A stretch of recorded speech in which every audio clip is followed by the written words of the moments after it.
Well,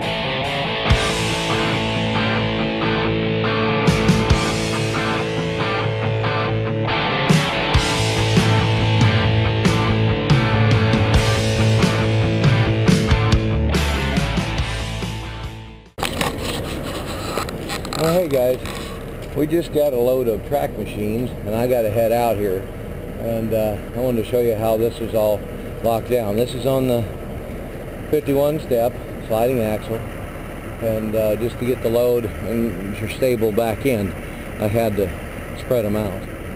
So here we go, 2 track machines. I mean, they're right down the line, you know, as far as everything goes. I carry these pieces of equipment right here because you either have to take the eyelet off the chain and feed it through there, and that includes a little cotter key and clevis pin, and then take it apart, feed it, or you can use these and just put the chain on there, then lift it up and screw it down. So this is really super tight. Now I went up through and over the track. Now, these are rental machines, but I still was being careful because they're brand new. I told them I didn't want to scratch them, but they said, don't you worry. By the time they come back, they won't be unrecognizable. But I still take care. You know, I'm still going to do that for the customer. And then I've got an X fashion in the back. And you can see, and I tied the extra chain and knots just like you guys have seen me do before. No big deal. Plenty of room in between for bouncing. So, you know, there's at least a foot.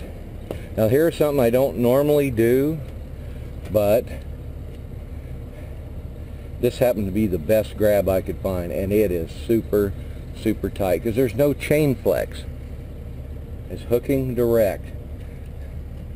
And right over this shackle here for the rollers, it's all bolted, it's all part of the frame.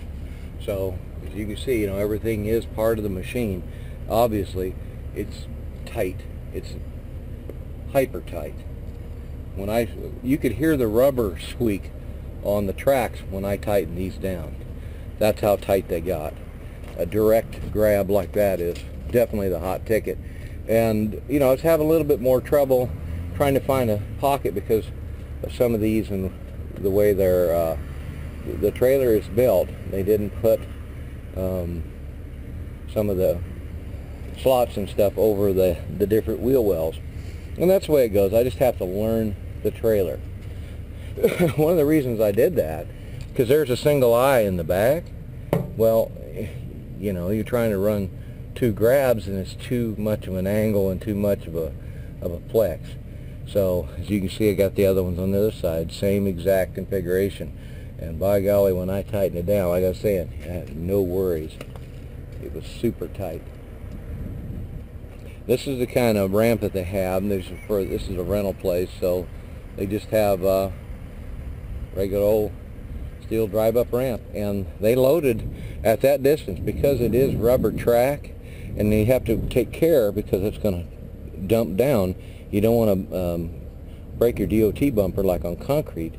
So, you know, I backed off, and they were able to grab, move right on with that rubber track vehicle, no problem, even at that distance. And so I haven't moved the trailer at all.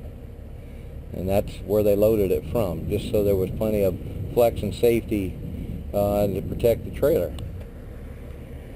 It's brand new. I don't want to screw it up, you know.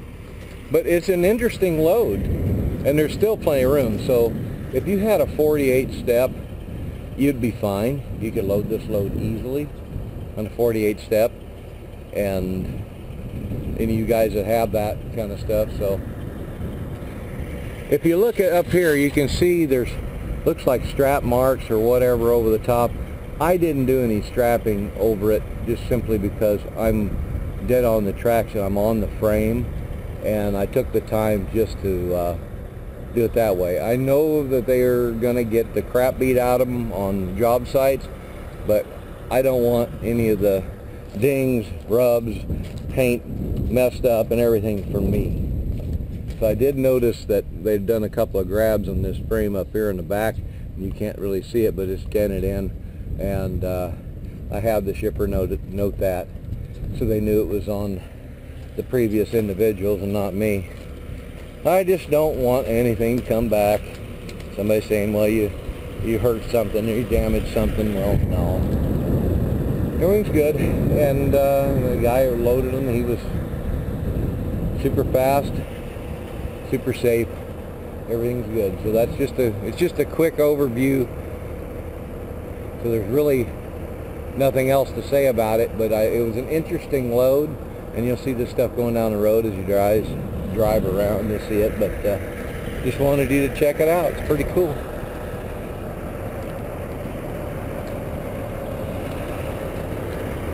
You can see it's just right down the line, so it's all good. Let's see, get on down the road here and get to the customer.